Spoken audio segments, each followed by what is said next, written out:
So ఇప్పుడు మనము ఏం చేస్తున్నామంటే చికెన్ కర్రీ చేసుకుంటున్నాం. కెనడాలో ఒక చిన్న ఊర్లో, చుట్టుపక్కల ఎవ్వరేం లేరు.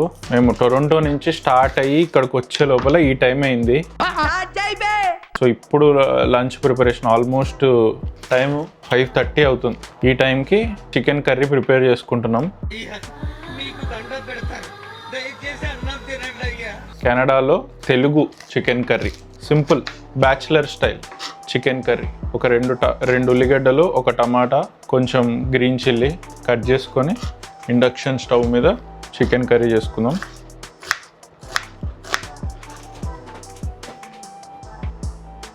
టమాటా. బయట ఎక్కువ చేయడానికి యాక్టివిటీస్ కూడా ఏం లేవు. బయట వింటరు, బాగా స్నోఫాలు, సన్సెట్ కూడా ఇంకా 6కి ఆల్మోస్ట్ 5:30, 6కి అయిపోతుంది. సో ఎక్కువసేపు ట్రావెలింగ్ బయట కూడా చేయడం కష్టం. సో టొరంటో నుంచి జస్ట్ ఒక 2.5 hours డ్రైవ్. స్టెర్లింగ్ అని చిన్న విలేజ్కి వచ్చాం మనం. ఇక్కడ స్టెర్లింగ్ ఎందుకంటే ఒక చిన్న కంట్రీ సైడ్ టైపు, మంచిగా పీస్ఫుల్గా ఉంటుంది. మన టొరంటో నుంచి మంచి పీస్ఫుల్ ఎన్వైరన్మెంట్. ఇప్పుడు కొన్ని గ్రీన్ చిల్లీ ఎక్కువ తింటాను నేను. గ్రీన్ చిల్లీ మంచి ఘాటు ఇష్టపడతా, అందుకని గ్రీన్ చిల్లీలు ఎక్కువ కట్ చేసుకుంటా. మనకి ఇక్కడ టొరంటోలో కూడా మంచి గ్రీన్ చిల్లీ దొరుకుతాయి. బయటకు వెళ్తే దొరకవు, కానీ టొరంటో నుంచి అవుట్స్కర్ట్స్కి వెళ్తే ఎక్కువ గ్రీన్ చిల్లీ కానీ మనకి కర్రీ లీవ్స్ ఇవన్నీ దొరకడం కష్టం. మేము ఉండేది స్కార్బరోనే కాబట్టి మంచి ఇండియన్ పాపులేషన్ ఉంటుంది. సో మనకు అన్ని ఇండియాలో దొరికేటట్టు అన్ని దొరికేస్తాయి. మనం ఒక 1/2 కిలో చికెన్ తీసుకున్నాం. 1/2 కిలో ఉంటుంది, 1/2 కిలో చికెన్ ఉంటుంది. 1/2 కిలో చికెన్కి చికెన్ ఎంత ఉందో ఆల్మోస్ట్ దాంట్లో 1/2 వంతు గ్రీన్ చిల్లీయే. చిన్న టైనీ హోమ్ అనమాట ఇది. టైనీ హోమ్ కాన్సెప్ట్ వీడియోలో చూపిస్తూ ఉంటా. బ్యాక్గ్రౌండ్లో టైనీ హోమ్ చాలా చిన్న కంటైనర్ టైప్. సో ఇప్పుడైతే బేసిక్ మన కటింగ్ అయిపోయింది. బేసిక్గా రైస్ ఇంకా చికెన్ కర్రీ. ఆలివ్ ఆయిల్ వేస్తాం.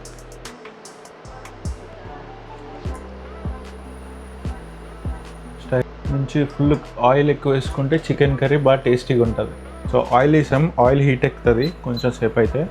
సో ఆయిల్ వేడవుతుంది కదా, అగో చిల్లేటట్టుంది. ఫస్ట్ పచ్చిమిర్చి వేసేసుకున్నాం. సో ప్రాబ్లం ఏంటిదంటే మేము తెచ్చుకున్నది ఇండక్షన్ ఫ్రెండ్లీ కాదనుకుంటా, అందుకని అది హీట్ చేయలేదు. అందుకని ఇది కొంచెం చిన్నగా ఉన్నా కూడా ఇదే వాడుకోవాల్సి వస్తుంది. దీని తర్వాత నా favourite curry leaves. Curry leaves ఎంత ఎక్కువ వేసుకుంటే అంత టేస్ట్. దీన్ని కదిలించాలంటే మళ్ళీ ముఖం మీద పడుతుందేమో అని వేడి అవుతున్నాయి. ఇప్పుడు ఇంకా మన ఆనియన్స్ వేసేసుకుందాం. బ్యూటిఫుల్ ఆనియన్స్, వైట్ ఆనియన్స్, అది ఎల్లో ఆనియన్స్. ఆనియన్స్ ఉండేది వైట్గా, కానీ ఎల్లో ఆనియన్స్ అంటారు వీటిని. అది ఎందుకో కమెంట్ చేయండి. కరెక్ట్ చెప్పిన వాళ్ళకి ఒక ఐఫోను,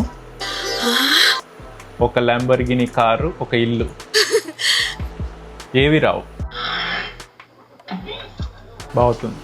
ఇలాంటప్పుడు ఆనియన్ వేయగానే కొంచెం ఇప్పుడు స్టైల్గా ఇలా ఈ సాల్ట్ అనమాట, దీన్ని ఇలా ఓపెన్ చేసుకుని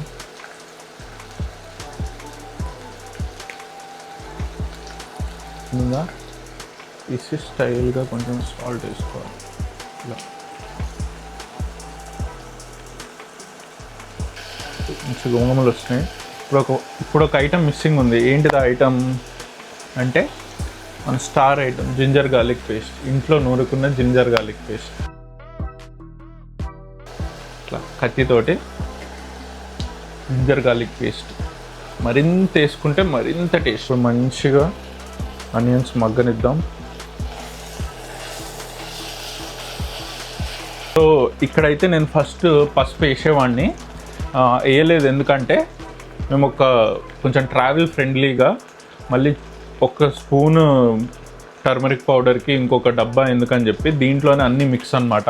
దీంట్లోనే చిల్లీ ఇంకా టర్మరిక్ పౌడర్ ఉంటుంది, పసుపు ఇంకా కారం ఒకటే దాంట్లో ఉంటుంది. తర్వాత వేసుకుంటా. దీంట్లో ఏమేమి ఉంటాయంటే పసుపు, కారం, ధనియాల పొడి, జీలకర్ర పొడి అన్నీ ఉంటాయి దీంట్లోనే. సో అన్నీ ఒకే దాంట్లో క్యారీ చేస్తే మనకి డబ్బాలు తక్కువ అయితే ట్రావెల్ ఫ్రెండ్లీ ఉంటుంది. లైట్గా అడుగంటుతున్న టైంలో టమాటా వేసేసుకొని, ఇండక్షన్ స్టవ్ కాబట్టి లైట్గా అడుగంటుతుంది, ఇంకా మంట బాగా తగ్గించేసి లైట్గా వాటర్ పోసుకుందాం.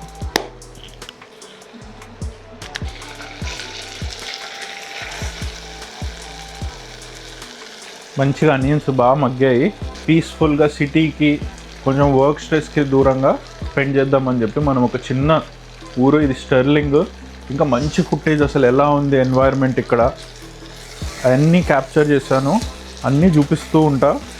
ఈ చికెన్ కర్రీ అయ్యేలోపు ఆ ఫుటేజ్ కూడా ఎంజాయ్ చేస్తూ ఉండండి.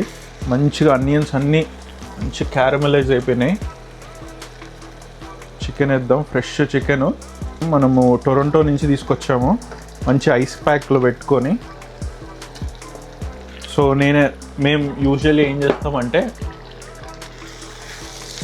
చికెన్ తీసుకొని రాగానే దాన్ని ఉప్పు, పసుపు, నిమ్మకాయతో కడిగేసి స్టోర్ చేసేస్తాం అన్నమాట ఎప్పటికప్పుడు.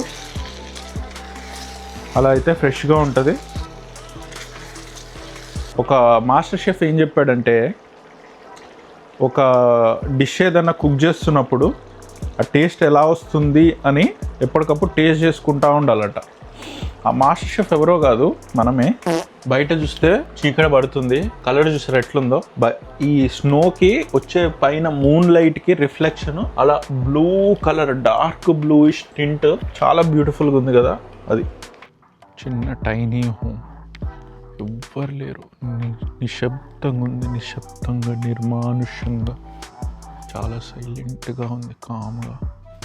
ఏం చేద్దామంటే మనం ఇంటి నుంచి తెచ్చుకున్న చిల్లీ, కొరియాండర్, సాల్ట్, టర్మరిక్, జీరా పౌడర్ మిక్స్ వేసుకుందాం. అన్నీ కరెక్ట్గా సరిపోయాయి. కొంచెం ఆయిల్ పైకి వచ్చేంత వరకు ఉడికించుకున్నామంటే కర్రీలాగా కావాలనుకున్న వాళ్ళు కొంచెం వాటర్ యాడ్ చేసుకోవచ్చు. ఇప్పుడు వాటర్ యాడ్ చేసుకుందాం కొన్ని. మనం కూడా రైస్లోకి కాబట్టి కొంచెం కర్రీ గ్రేవీ వచ్చిందంటే మంచి టేస్టీగా ఉంటుంది. నేను యూజువల్లీ మసాలా ఎక్కువ ప్రిఫర్ చేయను. మసాలా వల్ల వేడి చేయడము, పింపుల్స్ రావడము, చాలా ప్రాబ్లమ్స్ ఉంటాయి. జస్ట్ కారం వేసే టేస్ట్ తీసుకొని రావాలన్నది మన ఫిలాసఫీ.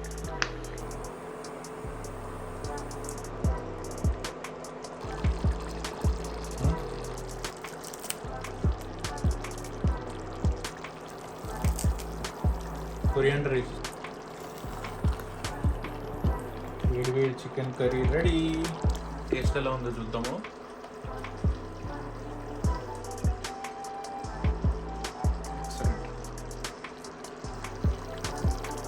వేడి చికెన్ కర్రీ, వైట్ రైస్. అబ్బా సూపర్.